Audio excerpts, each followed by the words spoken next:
It's a common misconception that drinking 8 glasses of water a day is enough for healthy hydration. But sweat consists of water and sodium, which means you need water plus electrolytes to stay properly hydrated. Thankfully, there are products like Element that have all your electrolyte needs covered. You can try Element Recharge Sample Pack by going to drinkelement.com/speak for only the cost of shipping. Wipe that smile off your face, bro. I don't like all that. Do I have to speak today? Got 2 hours of smiling coming up. I tried to warn y'all. Welcome to Speak for Yourself, but I'm a hater. Marcel Swiley, yeah, the Laker hater. And Emmanuel Acho, the lover of the Lakers. I'm in mourning. You're in mourning? Damn, they're not even there yet. Ooh, you would have pulled the plug on my grandma, huh? Won't you wait? Just life support. Well, it's time for our top story, delivered by Pizza Hut. In order out to a few emotional eaters.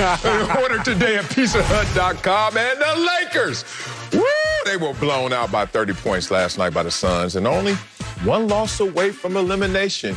LeBron James finished with 24 points, but he had no help. Anthony Davis did not play, and starters Dennis Schroeder and KCP combined for, y'all ready for this? 0 points. LeBron even left the bench with 5 minutes to go to get treatment, according to Frank Vogel, but he still summed up the loss. Take a listen. We got our ass kicked. I mean, it's just that simple. They got to whatever they wanted to get to in this game, and we got to be better, obviously, if we want to force a Game 7. So, obviously, a lot to learn from in this game, a lot to cover.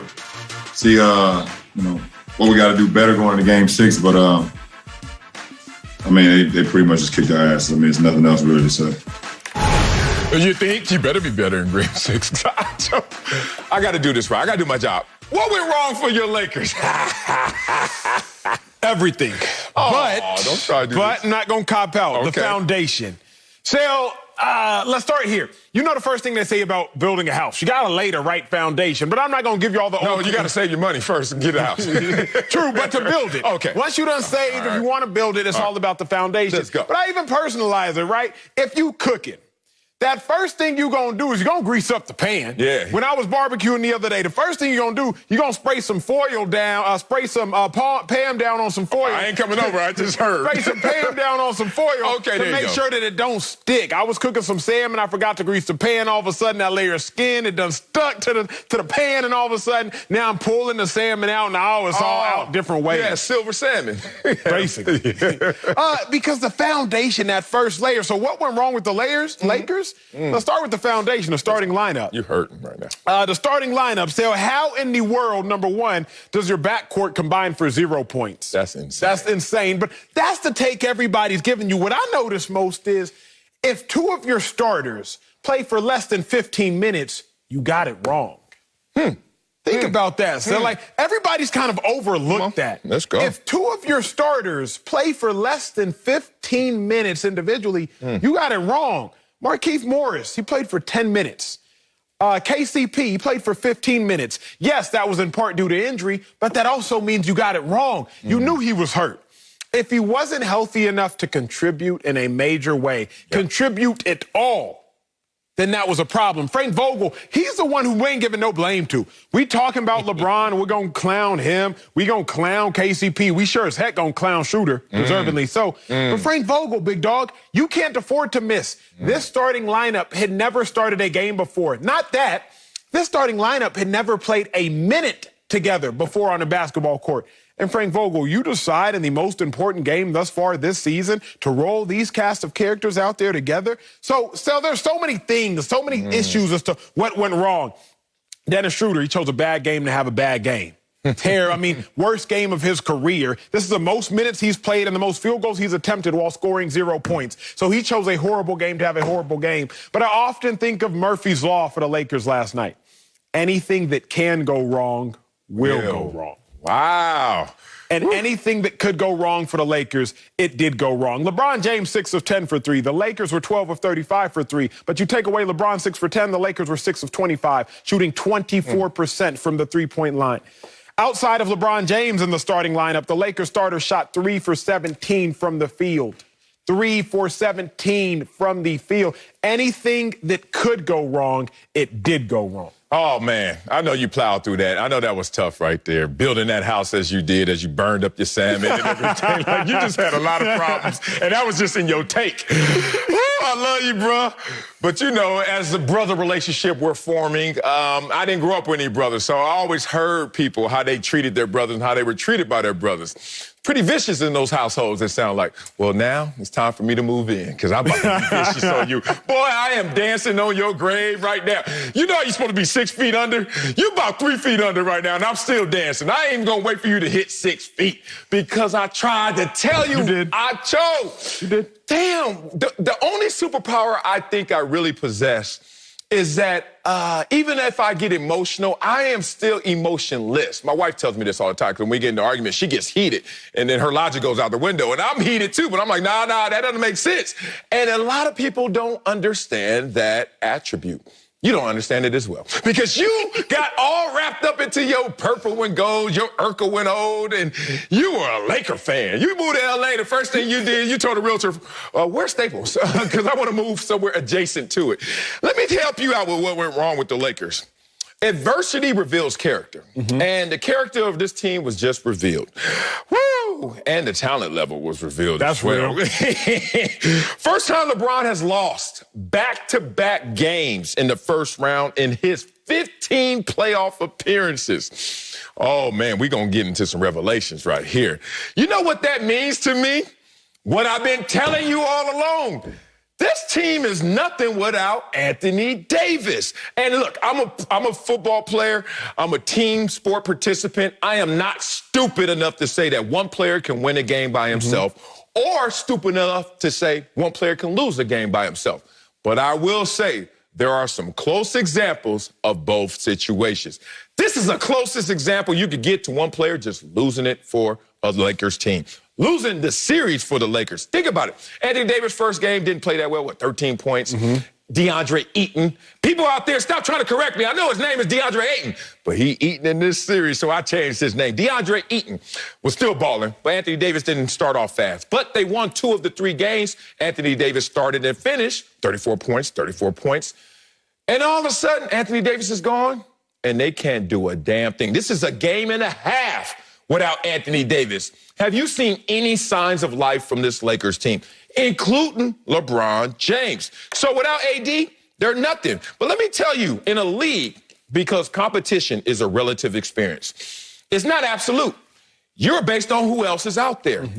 This is a league full of duos, some trios, and they are rolling out LeBron James at 36 years old. I am not taking shots at the GOAT that I think LeBron James is. But I am going to take a shot at the fact that you guys thought this team was going to be able to make some noise, repeat what they did last year, which we're going to get into the asterisk of that, repeat that championship performance like they did last year with this squad. And all the turnover, how many of those pieces have manifested into something better for this team?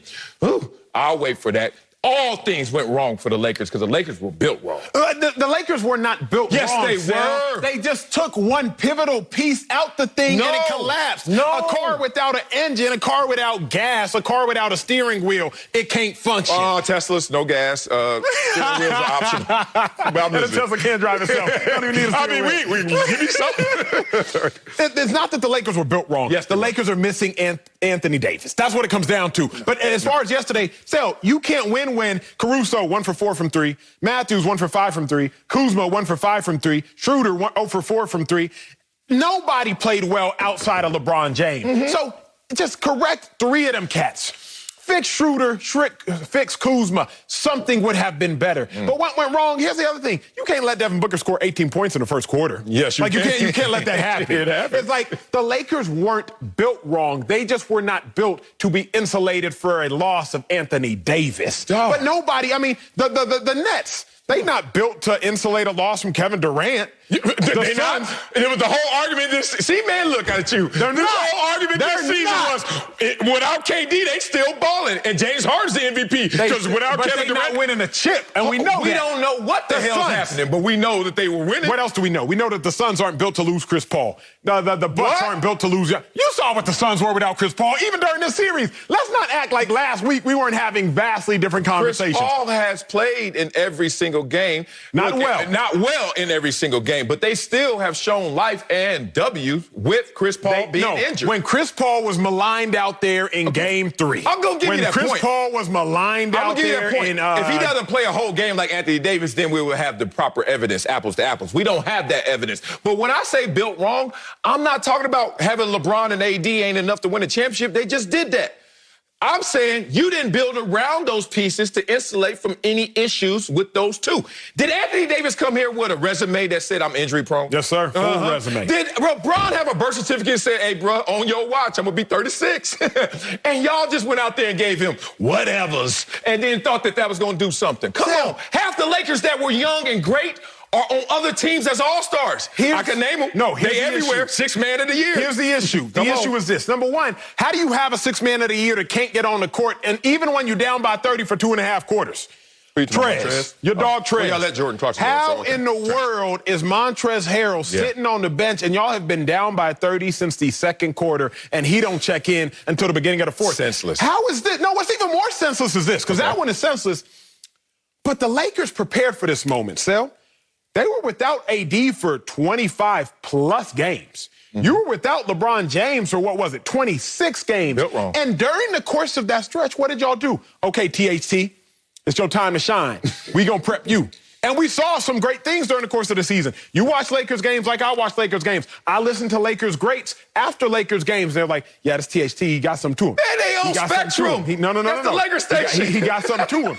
Then all of a sudden, Robert Ory and James Worthy. All of a sudden, they gonna clap. He don't even get no burn until the second quarter when they getting blown out. They get paid to say something good, brother. They getting paid to lean into the Lakers. I used to work at a Lakers station. One of the reasons why people think I hate the Lakers is because I was up there talking bad about the Lakers. And they were like, that ain't what your job is. I was like, well, you can't pay me to say what you want me to say. I got kicked out of Laker games before just because the other team was beating them. The other team happened to be the Clippers. But the point is, why y'all kick me out the game? So look, I know how LA rolls. LA think I'm going to throw mother's pearls out there and just show you some purple and gold, and you going to shut up. Oh, no, I ain't shutting up. And I'm telling you the truth. I'm going to get into the asterisk season last year because I didn't say that the Lakers are an asterisk. I said that season was an asterisk. We'll talk about that later. But LeBron, let's get back to LeBron. Why this team is built wrong. LeBron, in this series, think about this. One, I already told you that LeBron has lost back-to-back games, first time ever. LeBron, when he's leading the Lakers in scoring, guess what their record is? 0-3.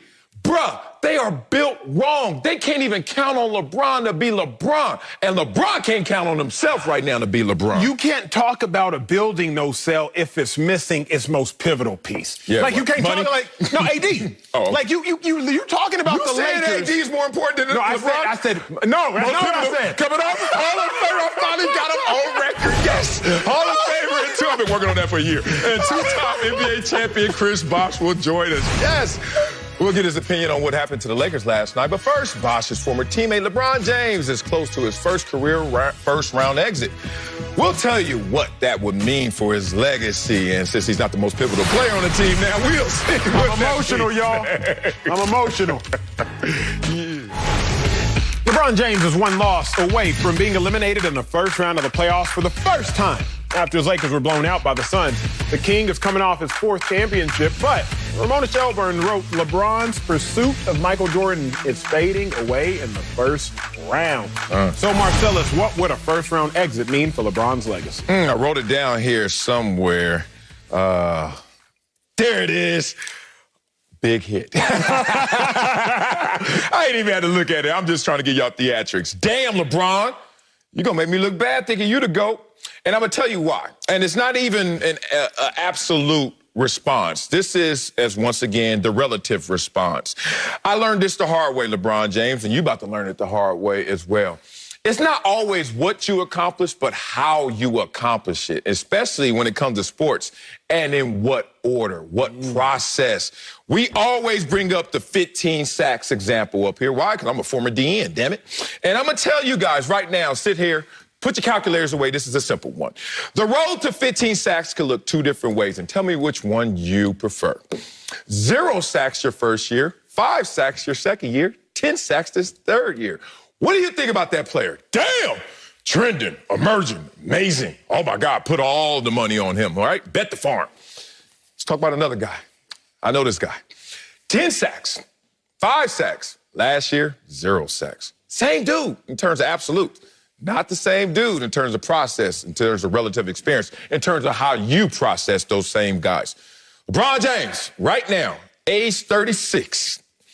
You cannot go out there and lose in the first round. You imagine that? Now, I know, here's the counter. Michael Jordan did it several times in the beginning, but he started off with 0 sacks, even though he was a beast. But in this conversation, took all his hits early and then just kept going, perfect in the finals, never a game 7. LeBron, all of the great things you've done, beat a 73-win Golden State team, go out there in Miami, win 2 championships out of 4 years, make it to the finals every single year. Whatever we gonna put on your tombstone, it's not gonna be enough because the arrow is pointing down when it matters most. And please don't try to counter me with the Jordan Wizard years, because that wasn't the race. That was Jordan's victory lap. We're supposed to be celebrating LeBron's victory lap in a year or two after him and Anthony Davis do this thing the right way in the race. However, right by the finish line, LeBron James right now is pulling the hammy because he is letting himself down in the conversation of greatness. I'm going to have to listen to good takes from you all day.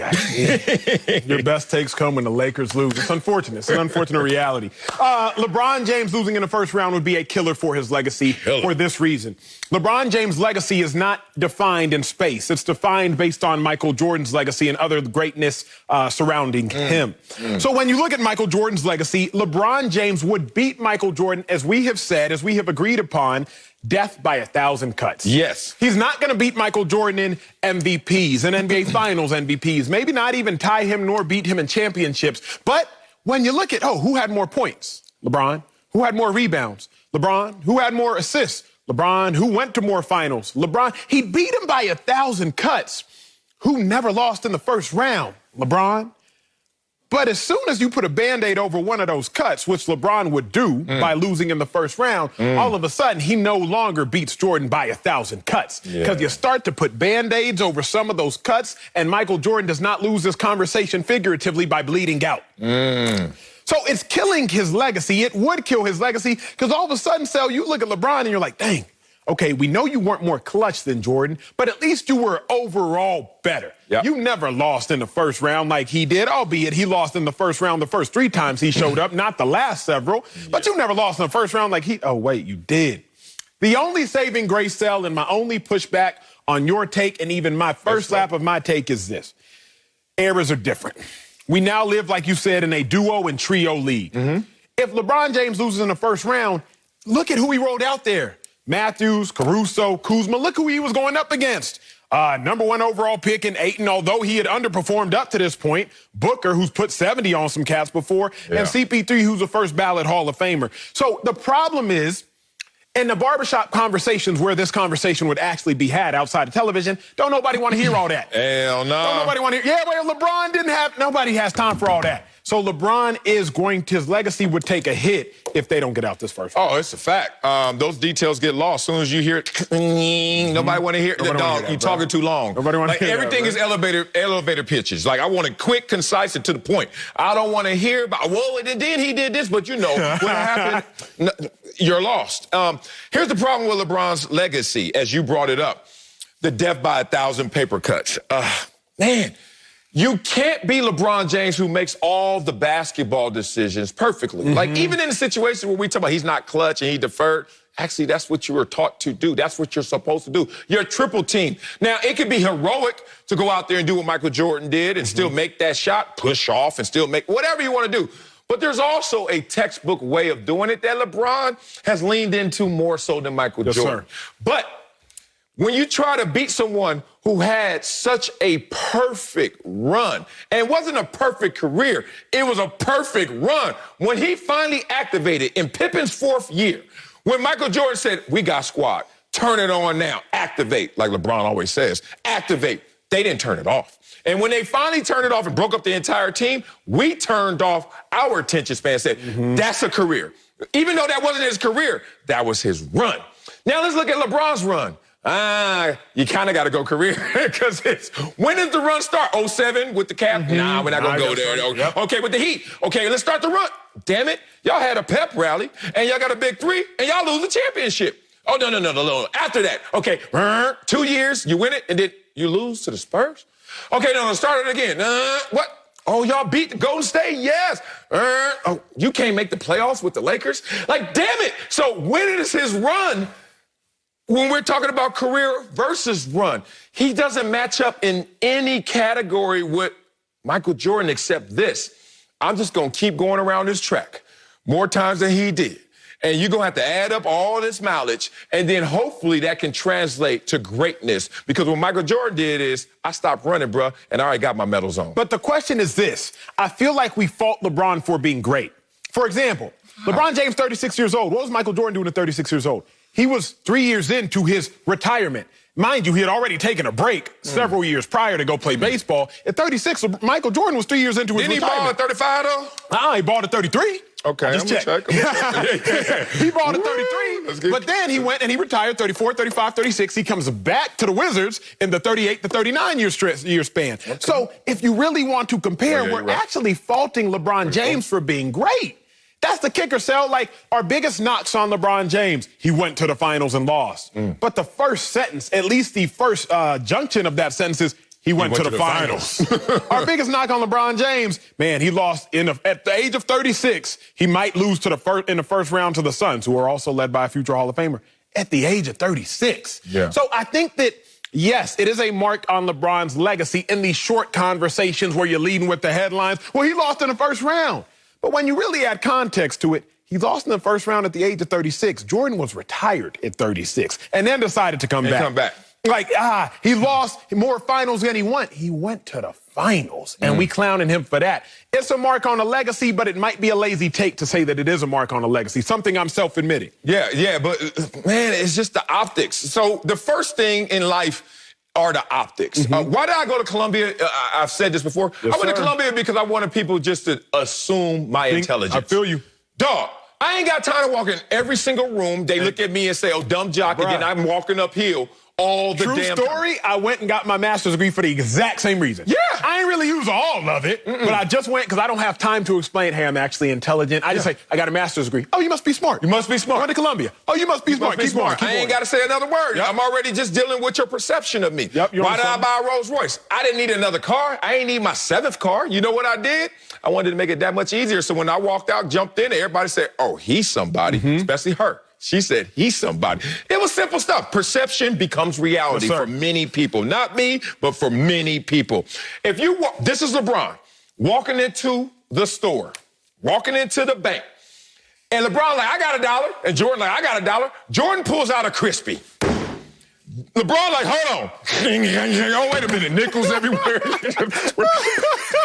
Wait a minute, a couple pennies over here. Hey, he got $1. But come on, man. Who you hanging with? Here's what's interesting, though, Brett. Based on our conversation, LeBron actually got about $1.05. Oh, good The difference is nobody's going to wait around long enough for him to count it up. Yeah. I don't know. I've been in the grocery store before, and the cashier says, okay, it's $18.92. And the person pulls out $18, and they start pulling out the change. I, in the line behind him, I'm like, just take my $1. Just take my $1. Are you Jordan? I don't have time to sit here and wait. We actually on to something that I haven't heard before. LeBron actually might accrue more than Jordan. Might. But nobody's sitting around giving LeBron the time to add it all up. And I think losing in the first round is just going to be another one of those things where it's like, come on, LeBron. Yeah, being real, man. I've had this argument so many times about education. And people assume that I think I'm smart because I went to a smart school. No, the smartest thing I did was go to a smart school, so I ain't even got to make this conversation happen. I don't even have to argue with you. You can't beat up what my resume says. And it's funny. When you see someone, and I know people who are more educated to me, more educated than me, and then they say, well, you know, after high school, I took a few years off. I worked, then I went to a JC, then I went to the state school, and then I went and got my master's, and then I was like, damn, you did all that. But here I go being Jordan. I went to Columbia. That's it. And this sucker got like 5 PhDs from this school and this school, and he went to this small school and this. And I was like, I get it, bro, but it's a perception game. So I tell kids all the time, you got to put yourself at least in the optics in the best position. Or the option is you're going to have to fight tooth and nail to make people respect that same value. Every time I see somebody, and I'm from LA, so I know frauds and deceptions every time. Every time I'm sitting there, I'm on Wilshire and La Cienega, and somebody pull up in a drop, and they got the big Rolls Royce, the white one with the red guts, and it ain't Suge Knight, so I'm looking at him. I'm like, who this dude? And this dude, my first assumption is he doing something all right. It could be a rental. It could be his homeboys. It could be a lot of things, but I take my mind to a place of affluence, not a place where poverty. Now, you look at LeBron's legacy, like you said, who's going to count up all that affluence? He pulling up one day in the Honda. I love it. My daddy got Honda. Then he pull up the next day in the Toyota. Then he pull up in the Phantom. You're like, which one are you, LeBron? Because this year, he might be walking. I don't know what he got. The only other thing I'm going to say is this. What? He can overcompensate for this by winning another one. He like, the first round exit. No So chance. there is. Imagine this. Even if they take this first round exit, You're right. you come back next year and AD miraculously figures out how to stay healthy. Yeah, then okay. all of a sudden, we will forget about a first round exit if you go win another chip. If we look at your body of work in LA and it's one chip, no playoffs, first round exit, if it's all of a sudden 2 chips, first round exit, playoff loss, or no playoffs, we're like, you still found a way to make it. Yeah, and we will say, damn, you the GOAT? Nah, AD is just the key, as you said, the most pivotal player. That's the problem. I didn't say that. It's all I didn't based say on that. AD, and that's weird. Coming up, we'll be joined by 2-time NBA champ Chris Bosh. Speaking of the Heat back in the days, we'll ask him if his former teammate LeBron can save the Lakers season and some of his legacy. Next on Speak For Yourself. Welcome back. We're joined now by an 11-time All-Star and 2-time NBA champion. Man, he's also in the class of 2021 for the Basketball Hall of Fame, Chris Bosh. Welcome to Speak For Yourself, Chris. And I'm not sure if you know this, but you're talking to 2 authors right now. One's a bestseller in the neighborhood, and one's a New York Times 2-time bestseller in Emmanuel Acho. But you have a new book called Letters to a Young Athlete. Tell us about it. Yeah, after I was done playing, in my mind, I saw my career going a certain way. I saw myself working up to that point of being the old timer, hitting the dusty trail and riding off in the sunset, and that didn't happen. I had to come to grips with a lot of realities, and I truly had to learn what perseverance means, what teamwork means. And, I embarked on a quest to kind of figure out what I'm going to do with my life, what I'm going to do with myself, and what's the message that I want to leave. And, I just really started out emptying my mind and writing, just trying to put my, energy and my talent into something else that I love doing. And so, the more I did it, the more I saw that I needed to change my mind frame.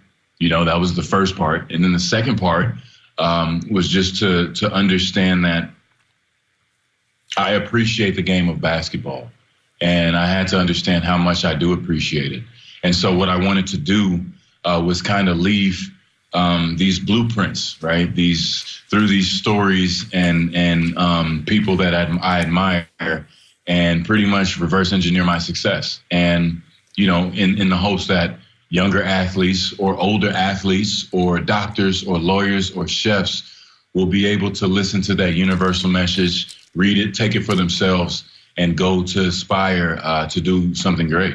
Now, Chris, the book is Letters to a Young Athlete, but talk to young athletes, maybe even old athletes, because I think about this. I was looking at you, looking at your numbers earlier in preparation for this conversation. Obviously, I'm familiar with you. You're from Dallas. You currently live in Austin. I'm from Dallas. I used to live in Austin. Before you joined the super team of the Heat, Chris Bosh was averaging 24 points, 10 assists. Then you joined the super team of the Heat, and you go to now averaging 17 points and 7 rebounds, not assists, excuse me. It's not that you lost your talent, but you had to humble yourself for the greater good of the team. Take me through your mental process. How hard was that? And what's your advice for people who have to humble themselves for the greater good of the team? Yeah, it was a huge challenge. I had to look at myself as, of course, as a multifaceted basketball player. I had to start playing defense, which is usually, when guys that have talent and that's young on the offensive end, they don't want to play any defense, right? I had to learn how to play defense. I had to learn schemes. I had to be a master on the defensive end and on the offensive end, get my guys open. There were so many other facets to the game that I could help a championship team win a championship. And that's what it came down to. I had to take the ego out of it. And it wasn't about averaging points, because if I would have averaged 24 points and not won, then it wouldn't matter, So what I always tell people is that, when I was getting those numbers in Toronto, it was great. The fans always supported me. The tough part was that first weekend in the playoffs, or being, back in shape by the time, Kobe is still playing in the finals and I'm back in shape because I've been off for so long. I've got to get ready for next season right now, So I got tired of sitting on the sidelines, and it became a matter more so of contributing on a championship team, contributing for a winner, and being selfless and sacrificing perceived success through numbers. I mean, look, it's great being Chris Bosh. Think about this. I mean, everything that we read in terms of intro, and you're going to be in the Hall of Fame. Congratulations and tremendous success. But in terms of national attention, you're the great Chris Bosh who's in Toronto 24-11, and then you make the transition to go to the Big Three. Now, once you're a part of the Big Three, obviously your Q rating rises, more cachet, you're getting more attention, but then there's going to be less production because of your teammates. Did you anticipate, though, the disrespect that was coming your way when you like, dog, I was just 24-11. This sacrifice is by my own doing. That was the tough part, right? I joke around and I tell people, I thought I was going to be the leading scorer on that team because I could score the basketball pretty consistently on the left block. I thought I was going to get my normal amount of touches. And then on top of that, I said, dude, use your brain. Dwayne and LeBron are going to be making plays for you. That's going to be great, right? So many points. You have to come to reality when you start talking to the coaches and having team meetings and say, okay, this is going to be our team identity, and this is what we're going to relate to. And yeah, that was the toughest part when guys were coming at me and, telling me I'm not that good. And I'm like, man, come on. I told you he's not that good. He only had 14 points. This system was not designed for me to be a primary scorer. Some nights they would happen, and those nights were fun. But most importantly, I always tell people, if you're going to criticize the game, criticize me because I won. Criticize me because we were successful. Don't, I'm going to make sure that I make it tough on people because, it didn't matter to me. It was always about performing. And you can look at any highlight, any time in the league in my time. I performed when it was time, and that's what it was all about. Talk that talk. I love that, man. 3 former athletes up here right now. Look, we could stay in 2010 all day, but we got to bring it current right now. And one of your teammates, you brought up LeBron James.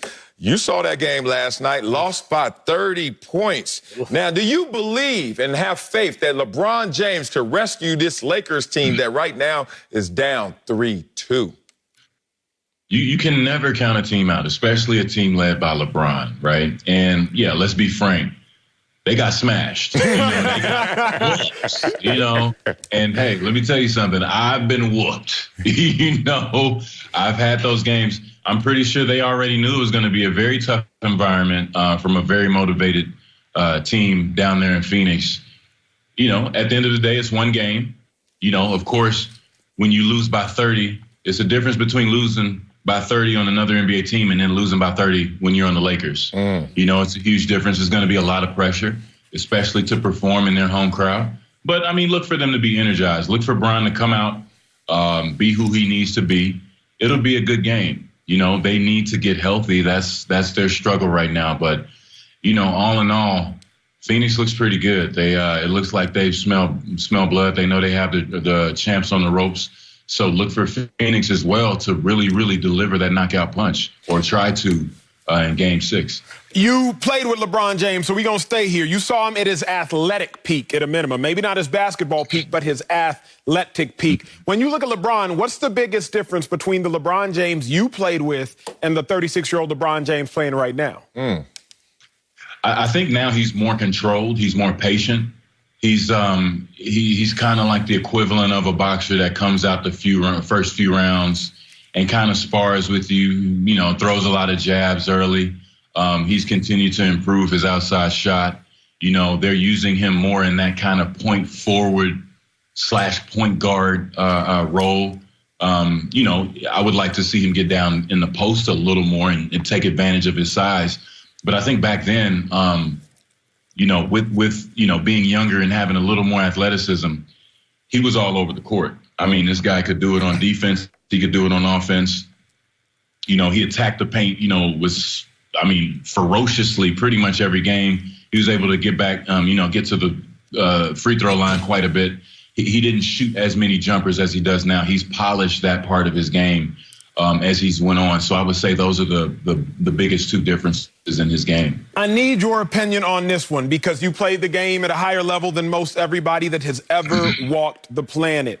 LeBron James, he said yesterday, CB said, I always make the right basketball play. But a guy like Michael Jordan might say that the ball in my hands is the right basketball play. Give me your opinion, because you've been on the court. Take me there. Was there ever a moment where it's like, Bron, you're the greatest player on the planet. Just shoot. I don't care if you're doubled. I don't care if you're tripled. Give me your opinion as somebody more intelligent than anybody else talking about the matter of, yes, should LeBron just keep the ball in his hands as opposed to making the right play sometimes? So, yeah, there always is a facet to that, right? He's always trying to pick apart and decode the game, and one of that is being unselfish. He is an unselfish basketball player.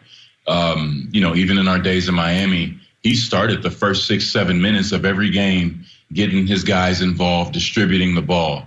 I think the closest we've seen to him having to be that guy to just say, okay, yeah, the ball in your hands is the right play was when I think what they won in Cleveland. What was that, 2016, I believe? When he pretty much had to average 40. Him and Kyrie had to average 40 points in the last 3 or 4 games for them to come back and overtake that series and win the championship. I think he's to that point now, and he knows it. And he's always going to say those things. I'm going to make the right basketball play because there is a flow into the game. The funny part now, though, is that the flow requires him to shoot every shot. We always say, look, don't go home with an empty clip. That's it. I guarantee you that he will have that mind frame going into the rest of the games, probably for the rest of the season.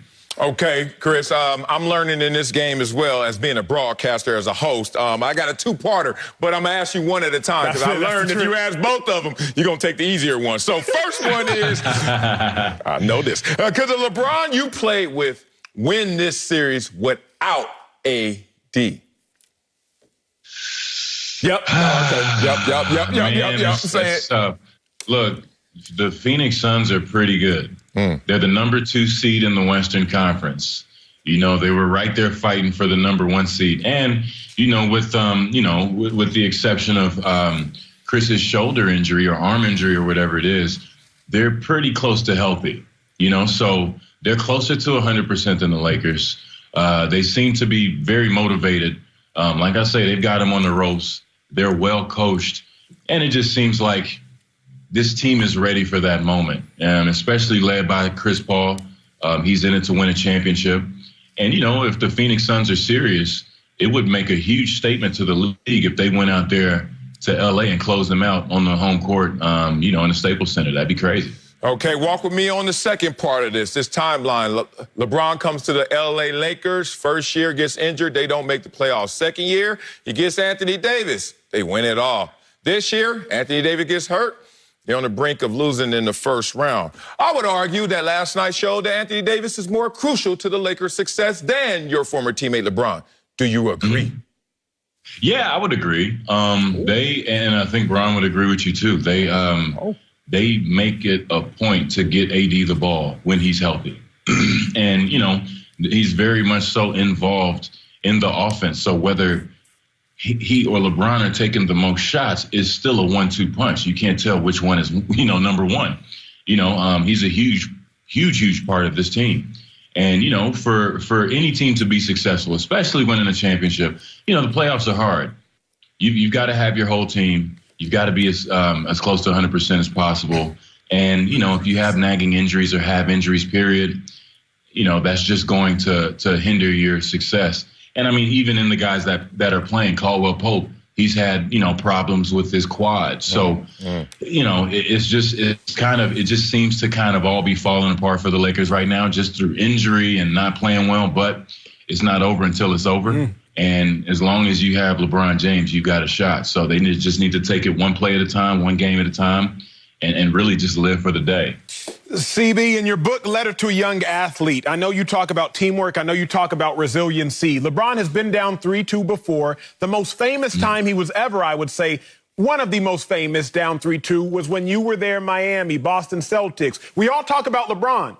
We don't talk about Chris Bosh because you played 14 minutes in the game where you went down 3-2, back injury, and then you came off the bench in that 3-2 game. So now you've been in that Anthony Davis situation before, helpless, watching your team go out there and fight without you, watching LeBron have to put the whole team on his back in part because you're battling through an injury. Take me through your mindset or what AD might be going through. How bad do you want to be out there? And do you risk going out there even if you know you might be a detriment to your team? What's the thought process? Well, it was crazy for me because I had, I pretty much tore my adductor muscle. We said it was a strain, but I tore my adductor muscle, and the closest I could play was 3 weeks. So I pretty much had to put myself in a position and have the mental preparation and the fortitude to say, okay, let me train every day and get healthy, as close to being healthy as I can, just so I could get out there. And then even on top of that, I still had to play with a tremendous amount of pain. In AD's situation is fresh. He just strained it, and those groins. I'm sure you guys have struggled with those injuries before too. You don't mess around with those. So to be honest, in my experience, unless the Lakers make it to the Western Conference Finals, I don't see AD playing anymore this year. Wow. You talked about mindset right now. Let's switch gears a little bit. Naomi Osaka made a lot of news this week in terms of her pulling out of the French Open and citing her anxiety. I know you've suffered from some anxiety issues before. I go to therapy as well. But can you enlighten our audience and describe the difference between anxiety and, frankly, just not wanting to do something that comes with the sport? Please make the distinction. That's been such an interesting topic. And, everybody's going to have their opinion, right? Good, bad, or indifferent. What I have to always remind people is to say, okay, Naomi, she's out there competing. She does not want to pull out of a major tournament.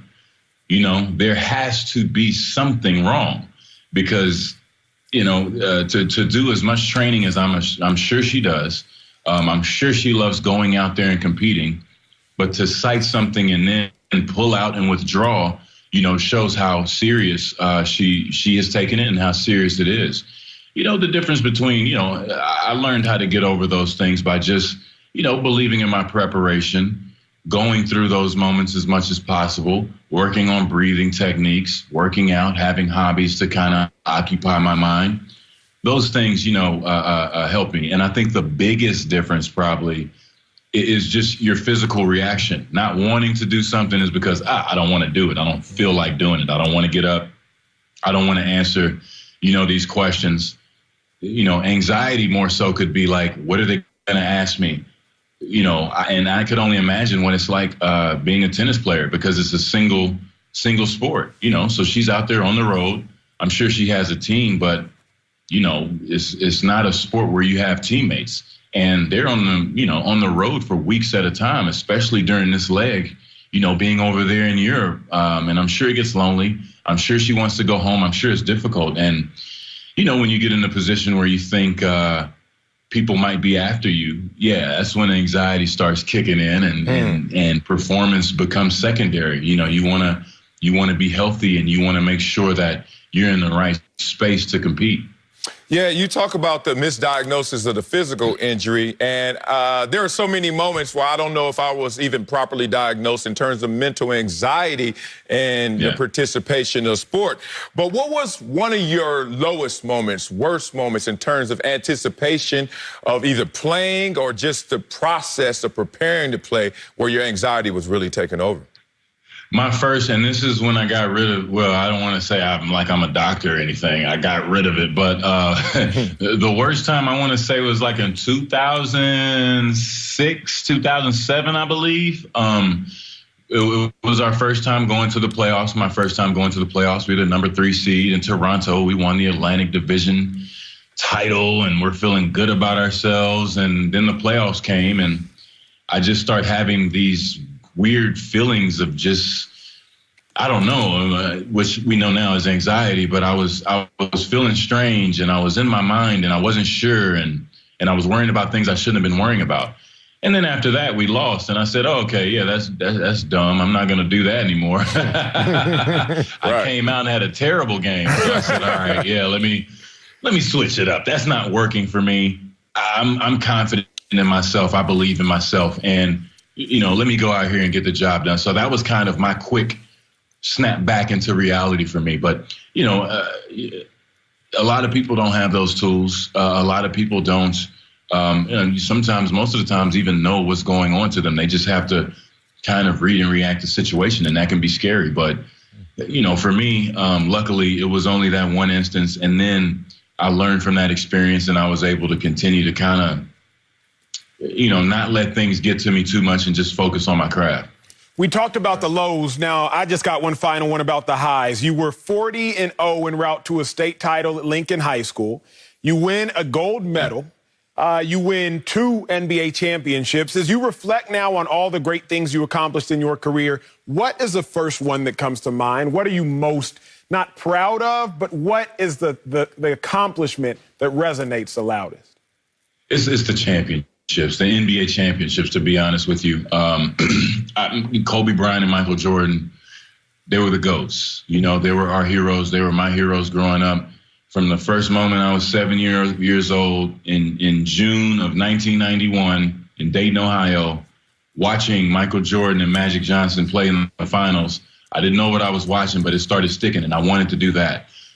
So, to actually have those same experiences, to fight through and actually be able to hold that trophy, but more importantly, make connections along the way,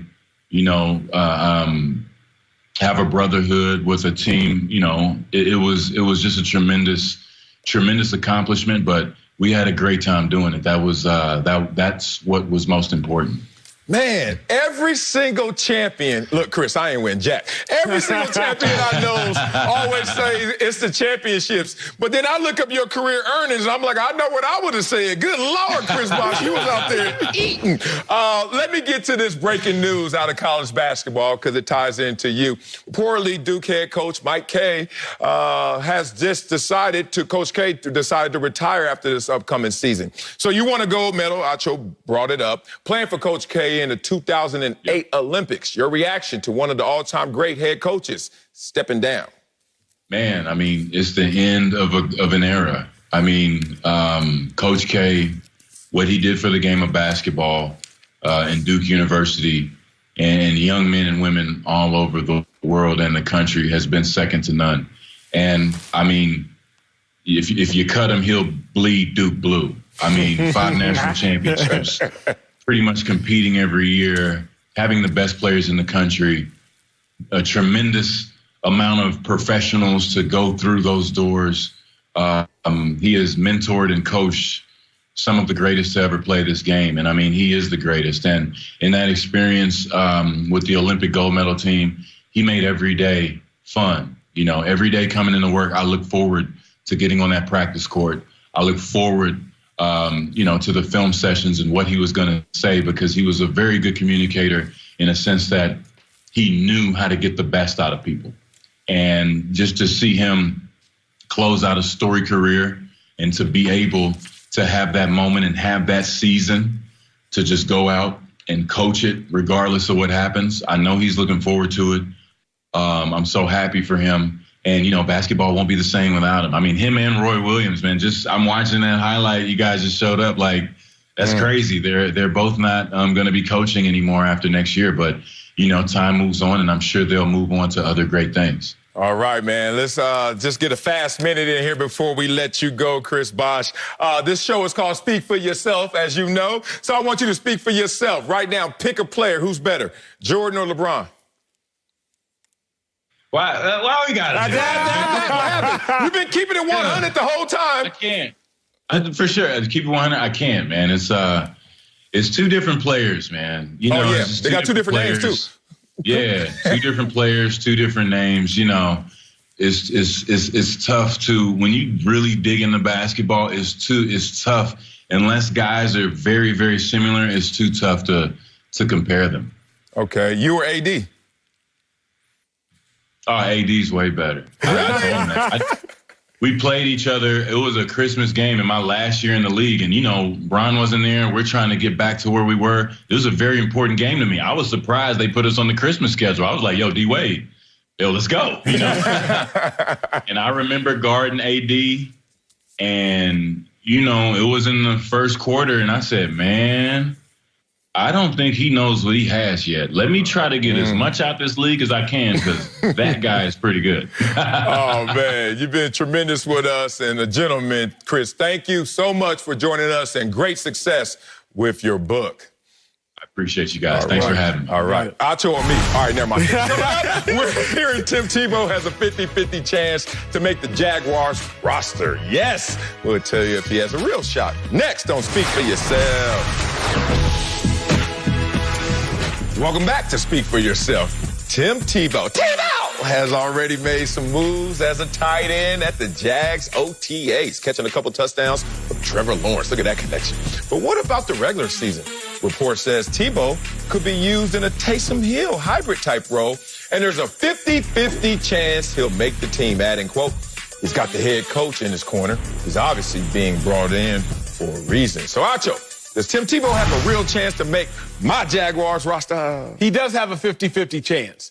50% is dependent upon Urban Meyer, and 50% is dependent upon talent. That's how it works. Urban Meyer is his 50%. Realistically, let's be real, Tim Tebow, based off talent, should not make the Jacksonville Jaguars roster. Why you keep saying that? The reason I say it is because I've seen the man play. When? In 2014, when he was actually in his athletic prime. Yeah. Men are in their athletic... No. Have you seen the pictures of them? I still have a muscle or two, and I cannot cover nobody right now. Don't let abs fool you.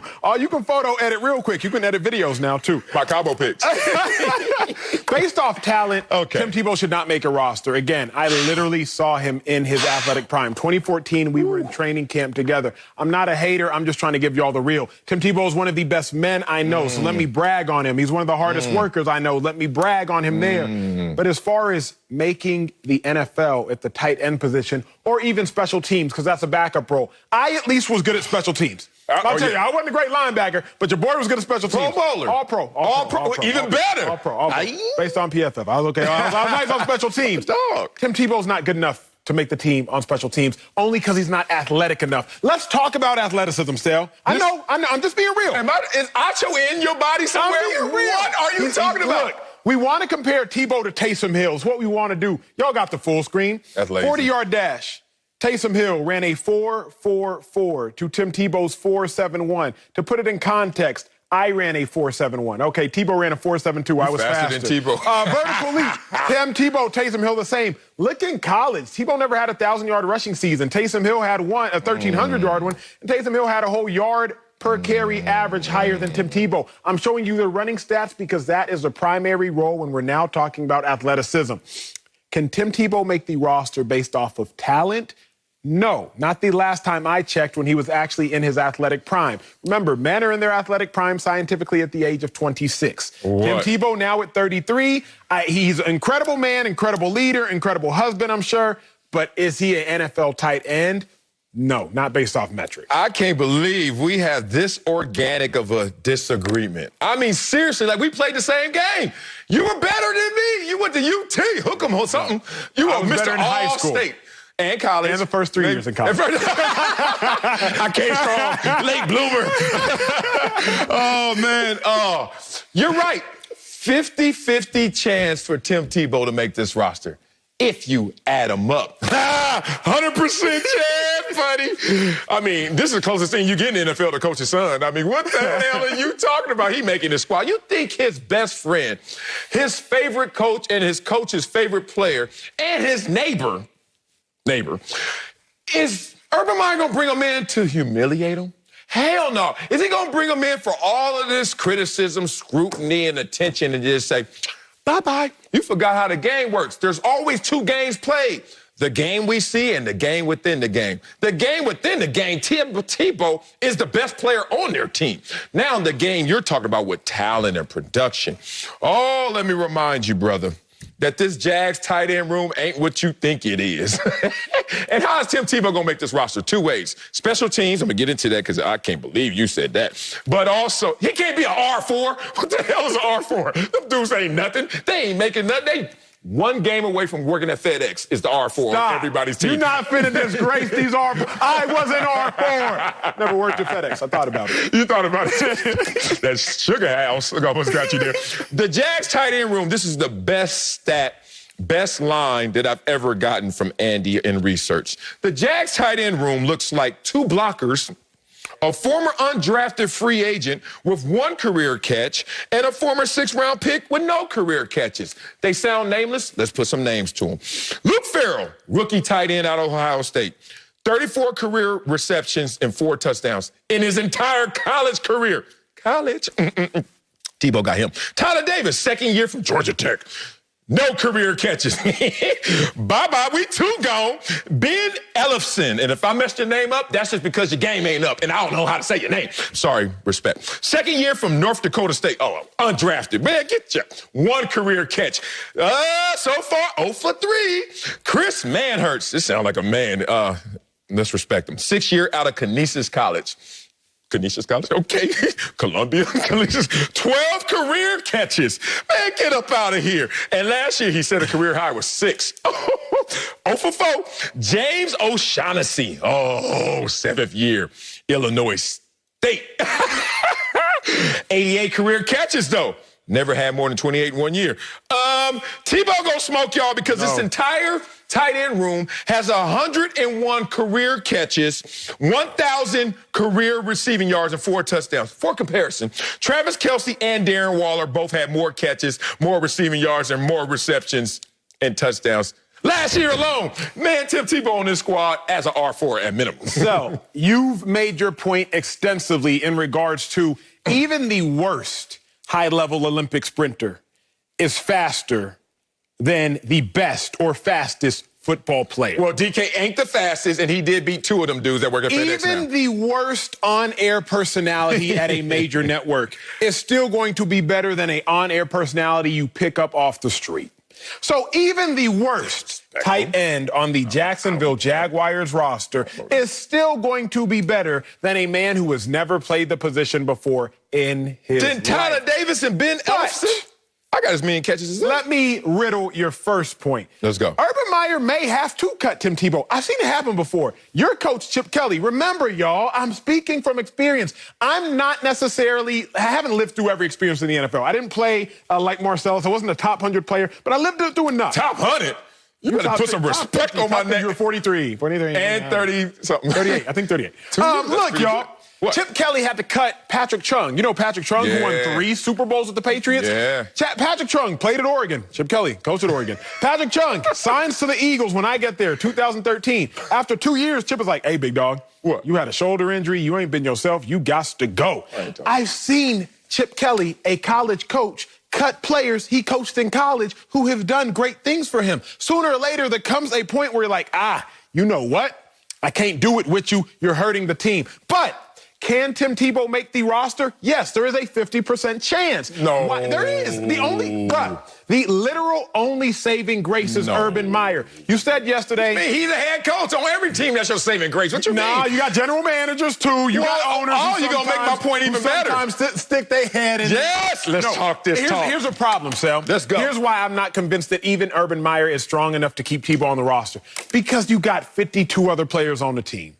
And they're going to be looking around like, dang, coach, did you just cut so-and-so for dang, like, we couldn't keep that fifth-string running back who actually is a dog on special teams, who actually is a contributor. Remember, you got ETN, plus you got Robinson, so the running back room, you already got to keep two of them cats, and neither of them are playing special teams. Other positions. How many tight ends you keep? Whoa, you over here cooking books. I'm not cooking books. Boy, you know damn well that ain't got nothing to do with this. It does, because I'm giving you've never been the 52nd or 53rd man on the roster. So you can't talk to poor people like me in the NFL. You lived a glamorous NFL life. Let me talk to you. Jacksonville. I can't talk to him no more. Not in Jacksonville. Here's what Tim Tebow's competing against. What? Tim Tebow, a third-string tight end, is not competing against the fourth-string tight end. You didn't know this because you didn't have to. Tim Tebow's a third-string tight end, meaning he's a special teams player. He's actually competing against the fourth-string running back. You're right. He's competing against the fifth-string wide receiver. He's competing against the fifth-string linebacker. I, as a fifth-string linebacker, I was never competing against the third or fourth-string linebacker.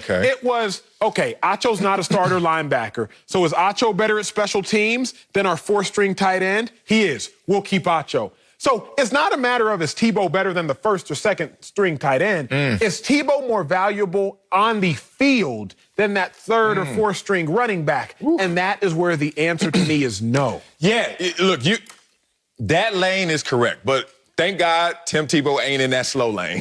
He in the fast lane. He got a fast pass, and Urban Meyer gave it to his ass. Let me tell you about this. And you know who else is hooking him up? You talking about the general manager? Urban Meyer is the general manager. Damn, he hired whoever he wants. Okay, so what about the owner? Landed on his G5. They got G6s yet? When are the rappers going to talk about G6s? Okay, so they got a G6, right? He like, yeah, so how Tebow looking? A lot of talk about him. And Urban like, oh, he look good. He caught a couple touchdown passes from Trevor Lawrence. A little slower than I remember, but hey, he got those muscles. And he's like, oh, it'd be nice to see him in September. It'd be nice to see him keep playing because our bottom line, boy, those jerseys are selling. Man, tickets, you can't even get one. Oh, it's great. So this is what Tim Tebow's going to hear from that. He ain't going to be privy to that conversation. Here's Tim Tebow with Urban Meyer sitting there. They're going to be walking to the lunchroom. Tim Tebow, all hard-boiled eggs, right? No yolks. And Tim Tebow going to be sitting there saying, look, Urban Meyer going to say, don't suck. All you got to do, I'm going to protect you. Just don't let the ball hit you in the helmet during preseason. All you got to do is not give them a reason to talk bad about you.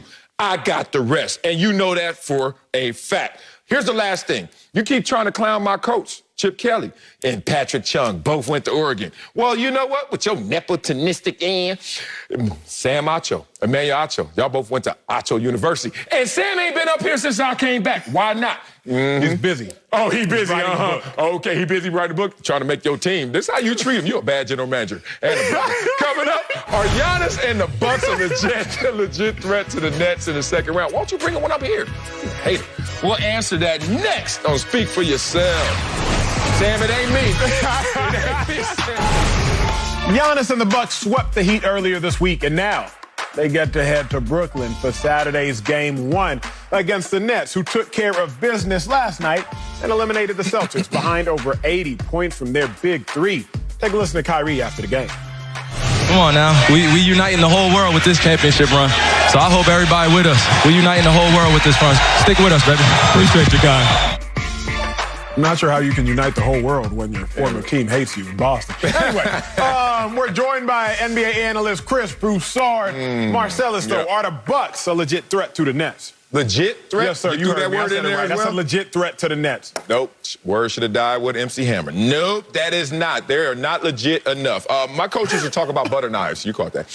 My coach used to talk about butter knives. And butter knives are kind of like players, teams that can do some damage. Think about a butter knife. Like you see a butter knife, somebody charging at you with a butter knife, there are two things going through your head.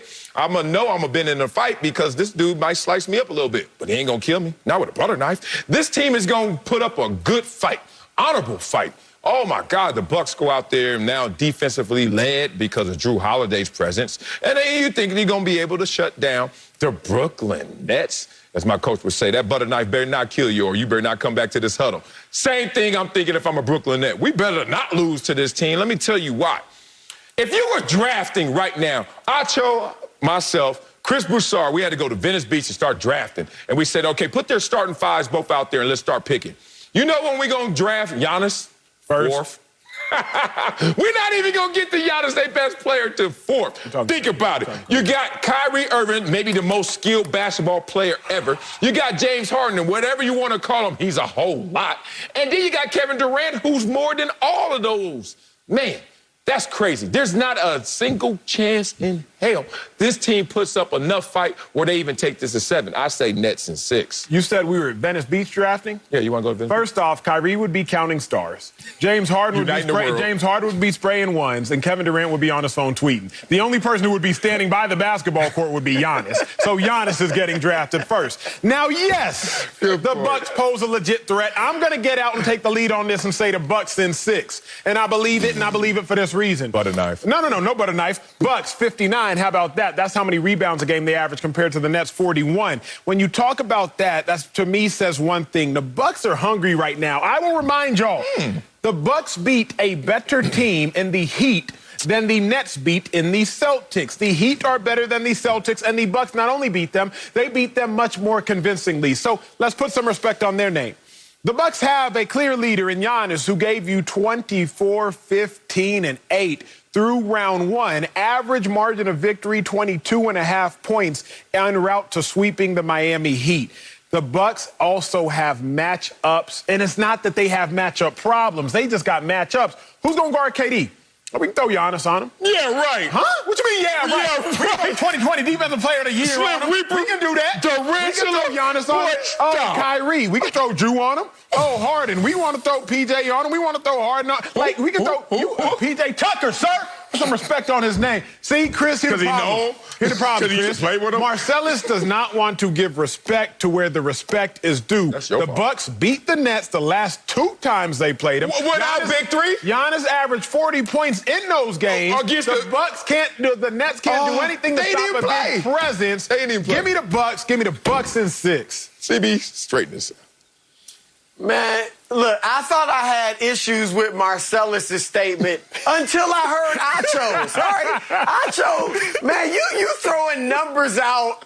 59 rebounds per game, 41 rebounds. Rebounds per game don't matter because they're not taking the same amount of shots. They're not missing the same amount of shots. At least give me a rebound percentage or something like that. That's what's really accurate. I went to Texas. Wow. Nah, look, I do agree that the Bucks are a legitimate threat, but I'm going with Brooklyn. And where I disagree with Marcellus just pretty much dismissed the Bucks. I did. Now, he did say 6 games, which, okay, that's legit. I think 6 games, that's my pick.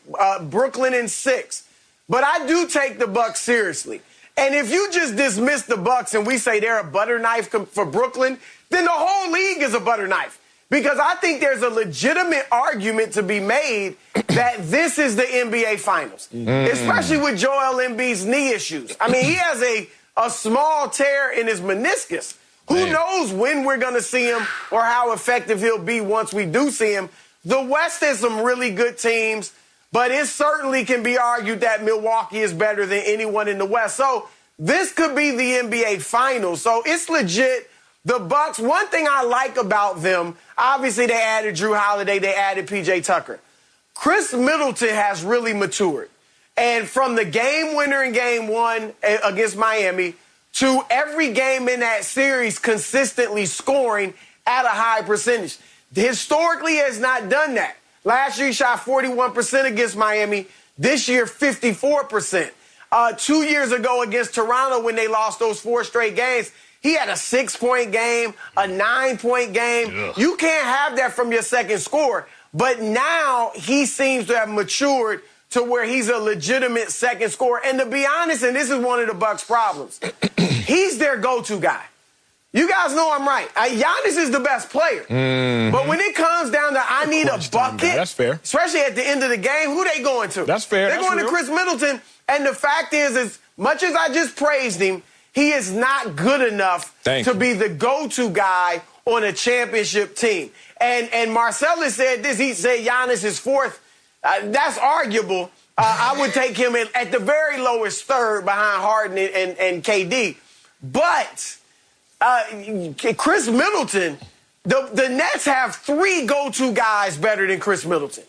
And so you guys know in the playoffs, especially when we get to that 4th game, that 5th game, that 6th game, where you know everybody's tendency. We know what they want to do. We know when they look this way, how many dribbles they're going to take. You know everything about your opponent. At that point, I just need somebody that can break you down. And you know what I'm doing, but you still can't stop me. And that's Kyrie, that's KD, and that is James Harden. And I don't know if the Bucks have a guy like that. So I'm going with Brooklyn in 6, but I do have a little more respect for the Bucks than I think Marcellus does. Man, you just being nicer to him. Look, when I'm coming through to come get you, I ain't sending the card first. You just sending the card first. But guess what? Brooklyn in 6. Brooklyn in 6. We say the same damn thing. So you can be nice all you want. I'm just telling them after the 6th game, y'all going to be in Cancun. I love your point, though, because the go-getters are on the Brooklyn Nets. When you have to go to playoff basketball, playoff football, playoff in any sport, it's plan B, plan C. Ask Julius Randle right now in his struggles in terms of defensive coverages and what's your plan B, Julius, because we're going to throw something at you that you haven't seen before or you haven't conquered. That's playoff basketball. And last time I checked, Giannis hasn't conquered playoff basketball just yet. You throwing Drew Holiday as your galvanizer, but Chris Middleton has been there for a couple years. So this is what happens. You're saying, okay, Drew Holiday is going to be the difference maker for us. Okay, what happens if you get down to the Brooklyn Nets? Because you're probably going to be down to the Brooklyn Nets, at least in scoring. Why? Because the Brooklyn Nets, big 3, had the most points per game by a trio in a playoff series in NBA history. So you're going to be down. Now, if you don't survive that moment, the doubt birds start to circle, and you start to say, here we go again. Oh, no, Drew Holiday's going to save the day. No, he's not, because he's not the playmaker that the Brooklyn Nets possess. Let's talk about these Brooklyn Nets once again, because they led the playoff teams in points per game and are 3rd in field goal percentage and 2nd from 3. Who are they going to play against? The Bucks.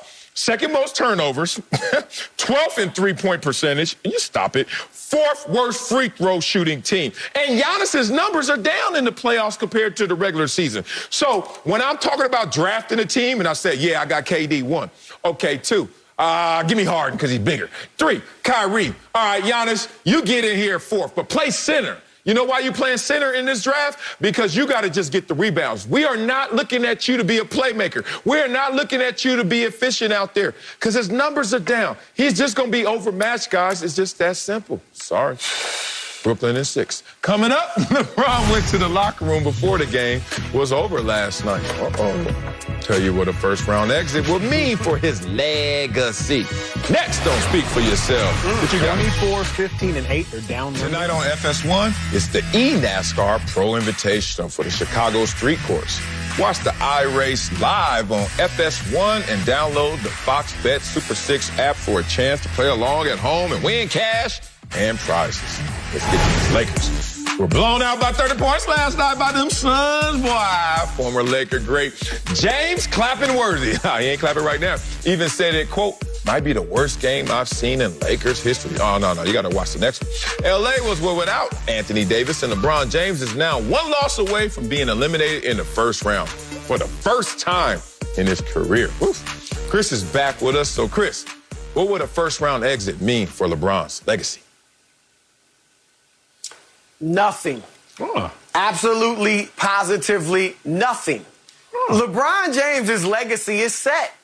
Most people have him as the 2nd best player behind Michael Jordan. Some have him as the GOAT, and especially some of these millennials who in the future will control the conversation.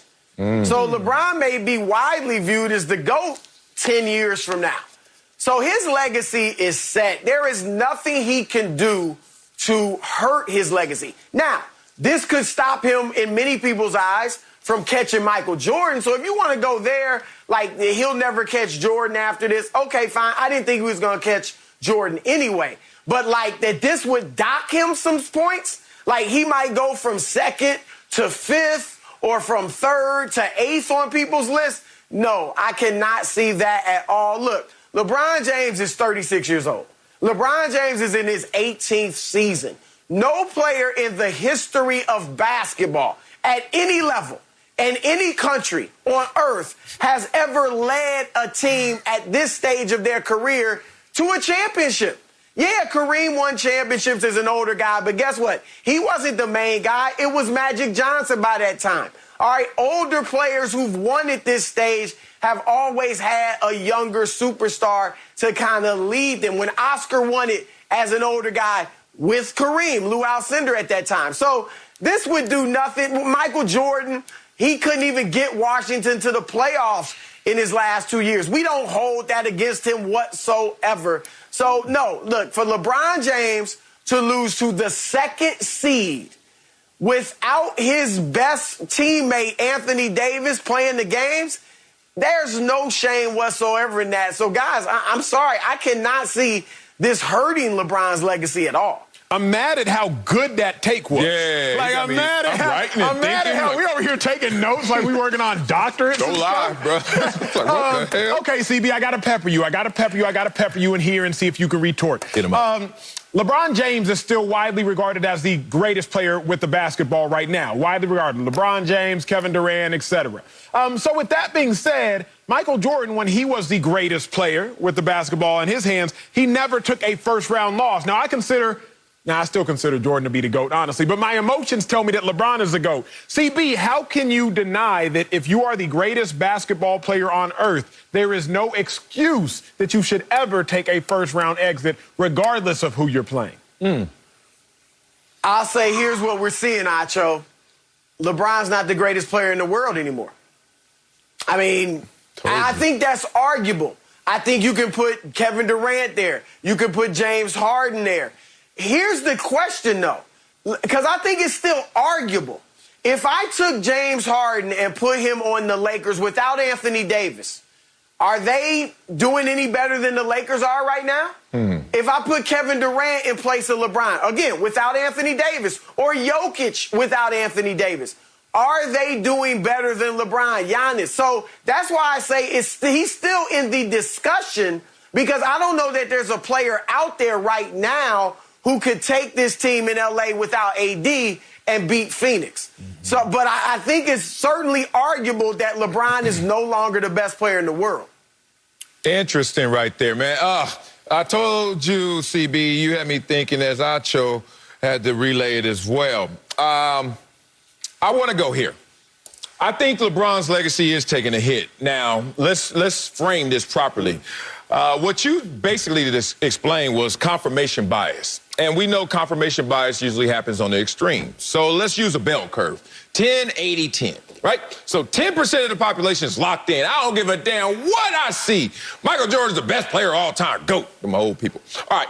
And then there's 10% on the opposite extreme. I don't care what happens to LeBron. He is the GOAT. He's just done too much. And he's doing it at an age older than Michael Jordan in terms of great success.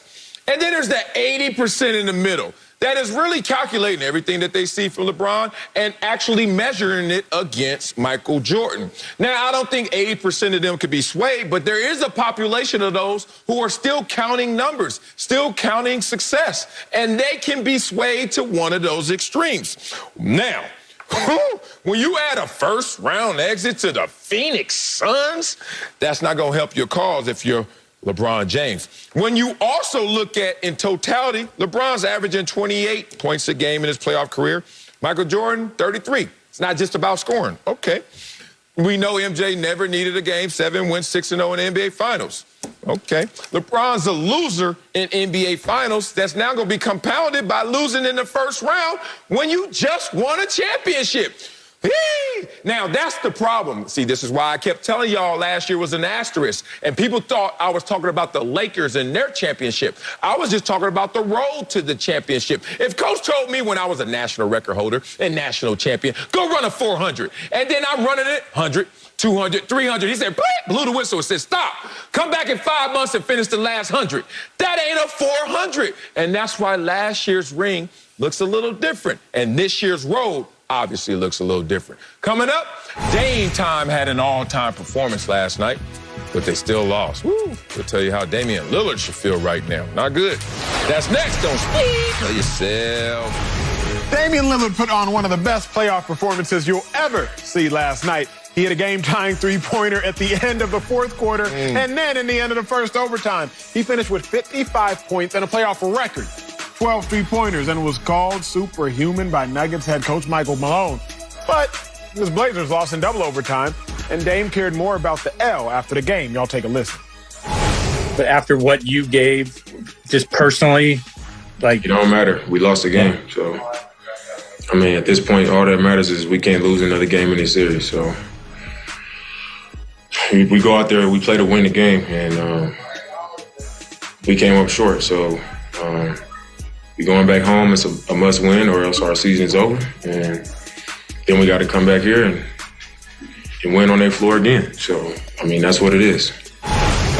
So, Marcellus... We have two different arguments right now. You want to do the one we have it off mic, or you want to do this? I want to do the one we have. I know, it's way better. We don't have the graphics prepared for it. So we're going to do that one tomorrow. Okay, let's do it. We ain't going to disrespect Dame. In the meantime, how should Dame Lillard feel right now? Oh, man. I have an example that I think hopefully illustrates this, but let me just say it in a sentence. He's so much greater than the surrounding parts around him as a Portland Trailblazer. The pieces just don't fit, and he's trying to put them together in this puzzle, and it just won't add up. It just won't work. So here's my example, and I know you've been there since you were a churchgoer. You're a Bible thumper like me. Okay, you're in church. You're sitting there, right? You're in the middle of the pew, you know what I'm saying? You're sitting there. You're not on the edges. I love the edges, actually. You don't get up there. Get up out of there. Get up out of there. Damn, Pastor, how long you talking? So I'm in the middle, right? And someone always has to pass the collection plate. Usually it's to your right? And the usher's sitting there, and she's just waiting. Then she's going to go to the next one and wait. So that collection plate comes. Don't lie to me either, since we on TV right now. Who doesn't look at seeing what this person's going to put in the plate, right? This is Dame Dollar, me. He looking, he's like, damn, you ain't going to put nothing in there? Okay, that's fine. He pull out, wow, stack. Then who doesn't do this? Pass the plate. Oh, you ain't either? And then you have this quick conversation with God. Like, God, what am I doing? If they ain't doing it, why don't you strike them down something, right? Anyway, then you pass the plate on. That's Dame Dollar. He just sitting there like, y'all ain't gonna chip in on this? I'm paying my tithes. I'm doing my part. I want to have an afterlife. So I don't know what Dame Dollar's gonna do about this, because you can't just tear up your team. And because of professionalism, we can't out everyone, because you may need those same people going forward. But Dame Dollar looking at the collection plate like it's empty. That's real, and I think even one step further, Sel, he's looking like it might be time for him to go. You've been in Portland for 9 years, big dog. You have gone to the playoffs 8 consecutive years. That's more than any other franchise right now as far as their consecutive streak. But you ain't got nothing to show for it. Why do I say it's time to go? Because if you're Dame, you got to look at the situation like how I look at house parties. Sel, I will not host a house party, but I will go to one. Whoa. The difference is this. Smart. When you host a house party, hey, Sel, man, it's getting kind of late, big dog. You know, I'll catch you tomorrow. Hopefully you take the hint and leave. Hey, man, you know, it's getting kind of late. You know, I'm going to try to go ahead and, you know, make a couple calls. But if you go to a house party, all you got to do is get your keys and leave. Yes. It's way easier for Dame to get up out of there than say, hey, Dirt, big dog, you know, we had a good run, but it might be time for you. Hey, Cantor, you know what I'm saying? Hey, Melo. It's easier for Dame to go than to sit there and blow the whole organization up. So I think Dame has to be feeling like it might be time to go. I'll end my lap with this. James Harden, at the age of 31, having not won anything, he wised up and said, I might have to get up out of there. Kevin Garnett, very faithful to Minnesota. At the age of 31, he wised up and said, I might have to get on out of there. Ray Allen, at the age of 31, he was like, I might have to get up out of here. I think Dame, who will be 31 here in a matter of days, might have the same reckoning that these others had at the same age and say, hey, might be time to get up out of here. Great point right there. I'm going to push back on that a little bit, but Ray Allen can't even still talk to them dudes. No, They're still mad at him for leaving. What the hell's wrong with y'all? Here's something that Bruce Smith and some of the veterans told me when we were at parties. Because you ever notice this when it's time to go? You're talking about the house party stuff. And, you say, all right, big dog, and then somebody always grabs, no, where you going? All right, big dog, where you going? And you sitting there for 20 minutes trying to leave. And they said, never say goodbye. Because you'll never say goodbye. You'll always be in a cycle of saying goodbye. So I learned when I come to your house party that you're never going to throw, I'm just going to leave. You're like, where sellers go? I'm going to tell you why. Here's why Dame Dollar can't leave. Because nobody you mention has a brand that is based on loyalty. Like Dame Dollar. He gonna hang himself by his own words and his loyalty. Who? KG to the Minnesota. Kevin Garnett. They loved him. They loved him. Did he love him the same? Obviously not. He left. But Dame Dollar literally clowns other players for leaving. I know. Now you're going to hang yourself by those same words. But here's the thing. So I think think about Harden. Harden loved Houston, and Houston loved Harden. Yeah, but not the same. It wasn't the same until it wasn't the same. You don't even think the character of love is the same coming from Harden. It is from Dame Dollar. Dame Dollar, that's everybody's brother. Coming up, LeBron was out before the end of the game last night. Can I read? We'll tell you if it was a bad look next on Speak for Yourself. I was like, did he go out? Help me. LeBron James did not stick around and watch all of the Suns blowout win against his Lakers last night. All these Bay Area people around me. He headed to the tunnel without saying goodbye with 5 minutes left. But Frank Vogel had an explanation saying, quote, doesn't do him any good to sit over there without getting worked on or beginning the treatment as soon as possible to help him get ready for Game 6. Way to stick up for Coach. So, Acho, is it a bad look that LeBron left the bench early in the blowout loss? Not at all. If you're hurt and you're not returning into the game, you're always better off getting treatment. You've been in a situation before. I've been in a situation before. Tennessee Titans, I tear my groin, grade 2. We don't know what AD's is, but that's why I don't think AD's coming back anytime soon. Right. We got to play 4 days later on Thanksgiving, national television in Dallas, Thanksgiving Day game. As soon as I got hurt, I'm in the training room rest of the game. Yeah. Why? Because I was starting at the times they're like, hey, Acho, we might need you in 4 days. Near impossible to come back from a groin in 4 days. Yeah. But I instantly started the rehab and recovery process. Lakers are down by 30. Ain't no cheering that LeBron can do. Ain't no coaching that LeBron can do. There is no value add that LeBron can do at that moment being down by 30. The best thing LeBron can do is get ready for the next game. Because like Bron said post-game, whether you lose by 30 or you lose by 1, you still lose. So at this point, he's like, let me focus on the next one. Oh, Bron messed up in this moment, man. He messed up the cost-benefit analysis of this moment. The cost of the blowback is not worth the benefit of just 20 more minutes of rehab. Think about it. Even if you do around-the-clock rehab, you still rest from even doing that same rehab. So your first rest period should have been 20 more minutes sitting there with your teammates. We've all been in those moments before. I call those moments building of resolve. What our strength becomes is the misery we have to just suffer through. A lot of people that lose big games talk about this. I never lost a big game. Always won them or wasn't in it. So here's the thing. They always talk about, I saw the confetti fall, and I just sat there and stared at it and said, you know what, next time? LeBron, it's amazing that you couldn't sit there with your teammates just 20 more minutes real time and just suffer through it like they have to. You know why? Because it reeks of you're bigger than us. Now, literally, he is bigger than them. But guess what? You think you're bigger than us, but you still need us? Because without AD, the us is going to be the problem, not you, LeBron James. So in any situation where you're trying to really profess unity, team building, whatever, all those corny words on the weight room, LeBron James, 20 more minutes of rehab is really going to do you that much more of a value add, or 20 more minutes with your teammates so you don't act like you bigger than thou. Coming up, my Clippers, something positive, have a big Game 5 tonight. We'll tell you if we have more trust in Luka or Kawhi next. And let's tease next show because we talk this Steph versus Marcellus' Clippers host the Mavericks tonight in the pivotal Game 5. Kawhi Leonard has been dominant, averaging 33 points in the series, while Luka has been dealing with the neck strain.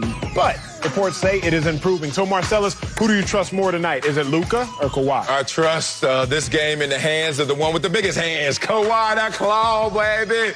Woo, Luka. Last time I checked, your check engine light was on, and it's a problem. Luka's dealing with the nerve irritation and damage.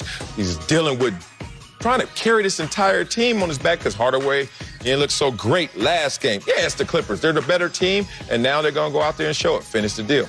It's Luka, big dog. First off, remember how Luka has been playing in Staples thus far in the postseason. He averages 35, 8, and 9. Second off, remember what Luka gave the Clippers in the regular season. He averaged 30, 8, and 11. And think about what he's doing in the entirety of this postseason. 33, 8, and 8, big dog. Kawhi gave you a good game. Gave you a good game and a half. Good series. They gave you a good game and a half, okay? First couple games, it wasn't all that. But I don't think he's about to show up and do it again. Look, Kawhi has been down 0-2 before, and I told you when they won the championship that year. Then they went 4-2 in that same series, won the championship. We played this team last year where we were tied 2-2 at the fourth. You know we went out there and won 4-2.